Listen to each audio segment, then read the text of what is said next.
এই রাত বিরাতে রান্নার জ্বালায় ভাবছি বাংলাদেশ চলে যাব। হ্যালো এভরিওয়ান, আসসালামু আলাইকুম। চলে আসছি নতুন আরও একটি ডেইলি ব্লগ নিয়ে।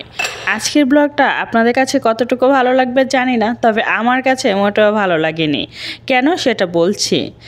রাতে খাওয়ার জন্য কিন্তু যথেষ্ট পরিমাণ তরকারি আছে। দুপুরে আমি মাংস রান্না করেছিলাম, ফুলকপি আলু দিয়ে ভাজি করেছিলাম, তারপরে শুটকি ভুনা ছিল, ডাল ছিল। এগুলো দিয়ে কিন্তু আমরা রাতে খেয়ে নিতে পারি, বাট না, ওনার এখন এই মাছগুলো রান্না করে দিতে হবে, তারপরে খাবে। আর এখন কয়টা বাজে জানেন? এখন সৌদি আরবে বাজে রাত 11টা, বাংলাদেশ টাইম রাত 2টা। তো বুঝতেই পারতেছেন কেমন বিরক্ত লাগে। যাই হোক, মাছগুলো কেটে ধুয়ে ক্লিন করে নিয়েছি, সাথে টমেটো, কাঁচামরিচ, পেঁয়াজ, ধনিয়া পাতা কেটে নিয়েছি।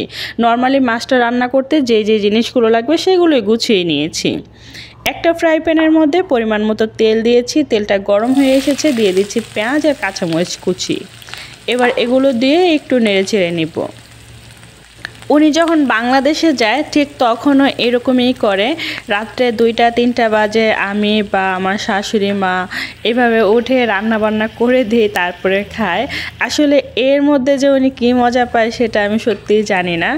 তো যাই হোক, এখন যেহেতু আমি প্রবাসে আছি ওনার কাছে, তো প্রায় সময় এই কাজটা হয়। সব সময় আপনাদের সাথে শেয়ার করা হয় না, ভাবছি কেননা আজকে একটু শেয়ার করি। তো এই যে রাতে করে রান্না করাটা সত্যি সব সময় একটুও ভালো লাগে না। মাঝে মধ্যে হয় কি যে আজকে বলেছে ঠিক আছে করে দিই, এমন এমন সময় আসে যে উনি হঠাৎ করে বলে আমাকে ভুনা খিচুড়ি রান্না করে দাও বা এটা করে দাও সেটা করে দাও। আজকে তো নর্মালি মাছ খুব বেশি একটা ঝামেলার না, তবে মাছ কাটাটা খুব বেশি ঝামেলার ছিল। সেই মাছটা কিন্তু উনি কেটে দিয়েছে, আমি শুধু ধুয়ে ক্লিন করে নিয়েছি। এই ব্যাপারটা ভালো ছিল, তাই না? তো এই যে এখন এই রান্না বান্না করতেছি। আর মাছটা আমি নর্মালি যে মশলা দিয়ে সেগুলো দিয়ে রান্নাটা করে নিচ্ছি, বাট উনি আবার মাছের মধ্যে আদা রসুন বাটা দিলে পছন্দ করে না। যেহেতু ওনার জন্য রান্না করতেছি, তো একদম সিম্পলভাবেই রান্না করে নিচ্ছি। এই রাত বিরাতে রান্নার জ্বালায় মনে হয় কি যে বাংলাদেশ চলে যায়, আর এই প্রবাসে থাকবো না। হাজব্যান্ডের কাছে থাকলেই বলবে রান্না করে দাও। আসলে এটা একটু মজা করে বললাম, কারণ আমি আছি বলেই তো উনি এই দাবিটা করতে পারতেছি যে আমাকে এটা রান্না করে দাও, এটা রান্না করে দাও। আমি যদি চলে যাই তখন তো আর ওনার এই জিনিসটা ভালো লাগবে না, কারণ সারাদিন কাজ করে এসে তারপরে এই যখন তখন রান্না করে খাওয়াটা আসলে পসিবল না। তো আছি বলে এই কাজটা করে দিতে পারি, সেটা নিজের কাছেও ভালো লাগে। তো যাই হোক, মাছ আমি খুব ভালোভাবে কষিয়ে নিয়েছি, পরিমাণ মতো ঝোল দিয়ে দিয়েছি। এবার আমি এটা একটু সুন্দর করে রান্না করে নিচ্ছি। আর মাছ যেহেতু ছোট মাছ, এগুলো কিন্তু রান্না করতে খুব বেশি সময়ের প্রয়োজন হয় না, একদম মানে তাড়াতাড়ি হয়ে যায়। তো এই যে মাছটা প্রায় হয়ে গিয়েছে, দেখতেই পাচ্ছেন।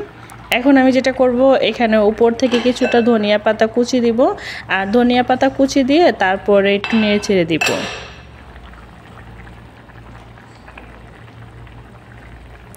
তারপরে যেটা করব, 2-1টা বলক চলে আসলে নামিয়ে নিব। ধনিয়া পাতা কুচি দিয়ে অনেক সময় করি কি সাথে সাথে নামিয়ে ফেলি, আবার অনেক সময় 2-1টা বলক নিয়ে এসে তারপরে নামিয়ে ফেলি।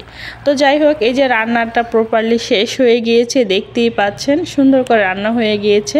আর এখন বাজে 12টা, বাংলাদেশ টাইম রাত 3টা। তো এই হচ্ছে আমার হাজব্যান্ডের খাওয়া দাওয়া। তো আমি আর রাতে খাবো না, ওনার জন্যই শুধু বেড়ে নিয়েছি। তো এই যে, আর মাছের তরকারি পেলে উনি তো অনেক বেশি খুশি হয়ে যায়। তো যাই হোক, আজকের এই ছোট্ট ব্লগটা কেমন লাগছে সেটা অবশ্যই কমেন্ট করে জানাবেন। ভালো লাগলে লাইক কমেন্ট শেয়ার করতে ভুলবেন না। প্লিজ চ্যানেলটা সাবস্ক্রাইব করে রাখবেন, আর পেজে লাইক ফলো দিয়ে সবসময় সাপোর্ট করবেন। আপনাদের লাইক কমেন্ট শেয়ার আমাকে নতুন নতুন ভিডিও দেওয়ার অনুপ্রেরণা যোগায়। সবাই ভালো থাকবেন, সুস্থ থাকবেন। আল্লাহ হাফেজ।